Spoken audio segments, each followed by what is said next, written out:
You're welcome to Logos Aflame Daily Devotional Podcast. Be blessed as you listen. October 2nd, today's topic is true worship or religion.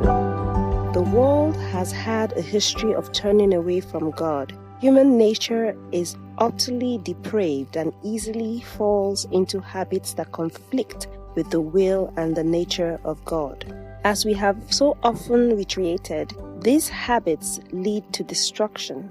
Fortunately, God offers His saving grace to those who are lost and are willing to be redeemed. In return, God requires faith and total devotion from those He has saved. Sadly, it is so easy to mistake empty religion and baseless rituals for true worship. In a world of full distractions as we live in, it can be difficult to keep our minds stayed focused on God and the workings of our faith.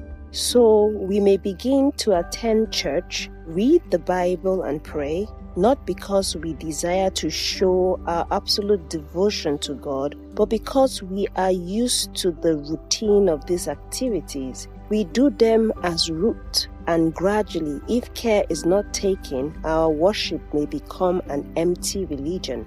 The consequence of this is that our spirit gets weak and we may begin to get more comfortable with sin. Worse still, we may begin to take glory in our works, forgetting that we are only right with God through faith. Our readings today warn us against such. God does not delight in such worship.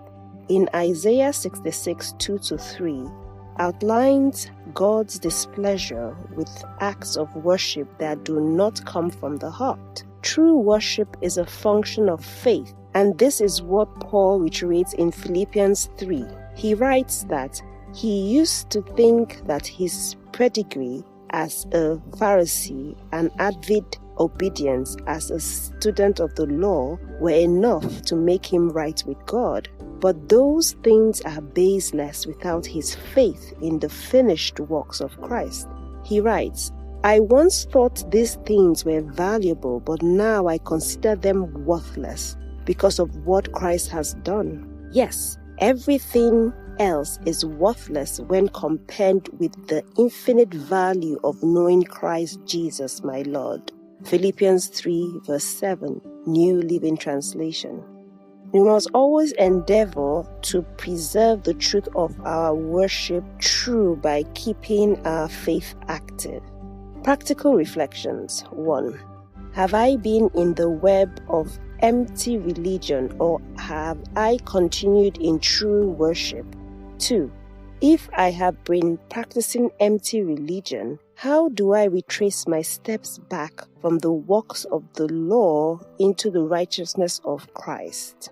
Our Bible reading is from Isaiah 66, 1-24, Philippians 3, 4-21, Psalm 74, 1-23, Proverbs 24, 15-16. Our memory verse is from Philippians 3, 9b, using the New Living Translation. For God's way of making us right with Himself depends on faith. We would love to hear from you. Please send your messages and prayer requests to our email, office@logosaflameministries.org, or visit our Facebook page, Logos Aflame Ministries, and drop a message. God bless.